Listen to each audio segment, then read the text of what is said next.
At least 500 people have been killed after Al Ali hospital was bombed. This brings the death toll of Palestinians to at least 3,061. The health ministry run by Hamas said an Israeli airstrike on Tuesday hit a Gaza City hospital packed with wounded and other Palestinians seeking shelter, killing hundreds.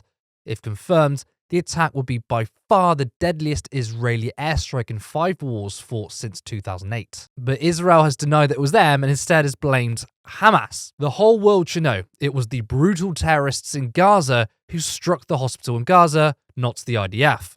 Whoever brutally kills our children kills his own children as well. Well, the IDF and Netanyahu have a track record of pushing out lies and propaganda, one being Palestinian journalist Shireen Abu Akleh, who was killed last year. Now, initially, the IDF said it was Hamas, which was complete crap. It was, in fact, the IDF who shot her in the head. Despite Netanyahu and the Israeli government blaming Hamas for the attack, it seems that his own advisor Hananya Naftali admitted that they indeed bombed the hospital. Breaking, Israeli Air Force struck a Hamas terrorist base inside a hospital in Gaza. A multiple number of terrorists are dead. Now, we deleted the tweet and said, I got it wrong. It was actually Hamas. I mean, that's not suspicious at all, is it?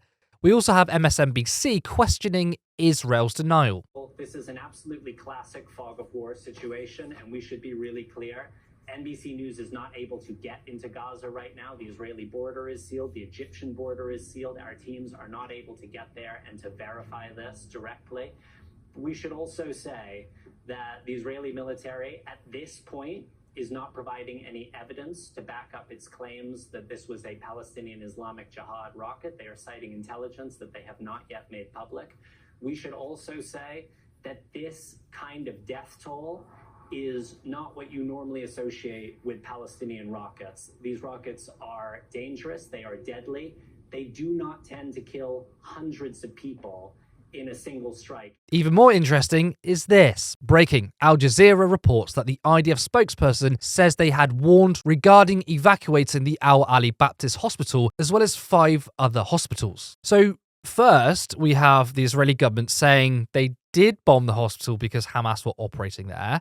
Then we have an IDF spokesperson saying, well, we did warn people to evacuate, and now they're turning it around and saying it wasn't them. Now, there are people on both sides sharing evidence that either side did this. People are posting videos that somehow prove their side is right. People are saying that Hamas doesn't possess the kind of weapons that can do this sort of damage. Others believe they have proof that the rockets are from the IDF. I mean, Hamas suddenly pulling out a big rocket like that and flattening a hospital. I mean, it's a little bit strange. Either way, both sides think they have evidence.